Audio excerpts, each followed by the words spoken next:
This is Excel advice. आज हम pivot table के हवाले से बात करेंगे कि हम पिवट टेबल किस तरह बना सकते हैं। बेसिकली हम पिवट टेबल जो बनाते हैं अपने डेटा को समराइज़ करने के लिए बनाते हैं, उसका ओवरव्यू के लिए हम बनाते हैं।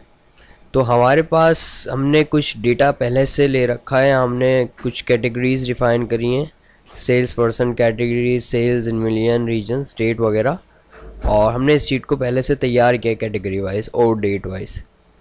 अब हम इसके ऊपर पिवट टेबल को अप्लाई करते हैं। इंसर्ट के अंदर हमारे पास ऑप्शन होता है पिवट टेबल का, क्लिक पिवट टेबल। अब हम बीच में कर्सर रखेंगे डेटा की, ये रेंज हमारे डेटा की खुद ले लेगा और यहाँ हमें ये दो चीज़ें बता रहा है, न्यू वर्कशीट, एग्जिस्टिंग वर्कशीट। अगर मैं एग्जिस्टिंग वर्कशीट कर दूंगा तो ये इसी शीट पे हमें पिवट टेबल बना के दे देगा इसके सामने। जिस जगह में अगर मैं यहाँ पे क्लिक करूँगा एग्जिस्टिंग पे क्लिक करके अगर मैं यहाँ पे क्लिक करता हूँ और ओके कर देता हूँ तो मुझे यहीं पर ही पिवट टेबल बना के दे देगा। लेकिन हम न्यू शीट पे बनाते हैं नॉर्मली, तो हम न्यू शीट पे क्लिक करेंगे एंड क्लिक ओके। अब हमारे पास इसने एक नई शीट के ऊपर पिवट टेबल दे दिया। यहाँ पे हमारे पास हमारी 5 कैटेगरीज आ गई जो हमने यहाँ पे दी हुई हैं, ये हमारी 5 कैटेगरीज आ गई। और इसके नीचे इसने हमें 4 जो है ऑप्शंस दिए। पहला report filter, column label, raw label and value.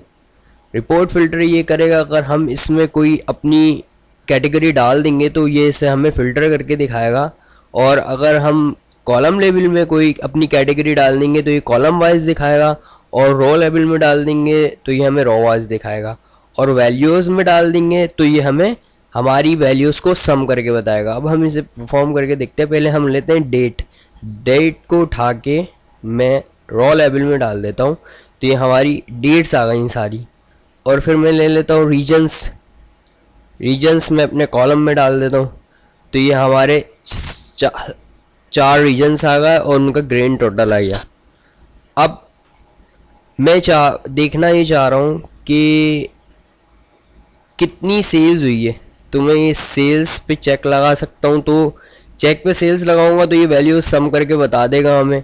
अब ये हमें डेट वाइज बता रहा है कि 1 जैन 2009 को इस रीजन में ईस्ट में 262 की सेल हुई है, नॉर्थ में 120 की हुई है, और दोनों का टोटल मिला के 382 बन गया। अब अगर मैं चाह रहा हूँ कि सेल्स किसने करी है, मतलब उस शख्स का नाम बताओ, तो मैं क्या करूँगा, सेल्स पर्सन पे चेक लगा दूंगा। अब यहाँ पे हमें बता रहा है जहांगीर ने 120 रुपये की नॉर्थ में सेल करी है, उस्मान ने 262 रुपये की कहाँ सेल करी है, ईस्ट के अंदर, और टोटल 382। इसी तरह अगर मैं चाह रहा हूँ किस कैटेगरी मतलब किस प्रोडक्ट की सेल करिए, तो मैं प्रोडक्ट पे चेक लगा दूंगा तो ये हमें बता देगा कि SME की सेल जहांगीर ने करी है 120 रुपये की, उस्मान ने भी SME की सेल करी है ईस्ट में, और उनका टोटल करके यहाँ पे आपको बता रहा है। तो पिवट टेबल हमारा जो है काम को आसान करता है और हमें ओवरव्यू दिखा देता है पूरा, ताकि हमें हर चीज़ को एक एक करके देखना ना पड़े। बस हम पिवट टेबल बनाएं और ओवरव्यू कर लें कि भाई ये चीज़ यहाँ इतने की हुई है, ये चीज़ इतनी हुई है।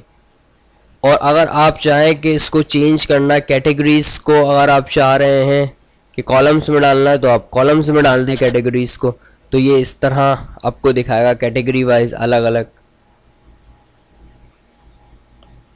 वापसी यहाँ पे हम डाल देते हैं इसको। बेसिक जो इसका मकसद है पिवट टेबल बनाने का वो हमारे काम को आसान करना और हमें अपनी जो काम है सारा उसका ओवरव्यू दिखा देता है बस। Thank you for watching this video.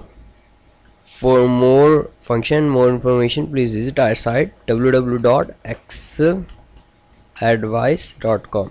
Thanks.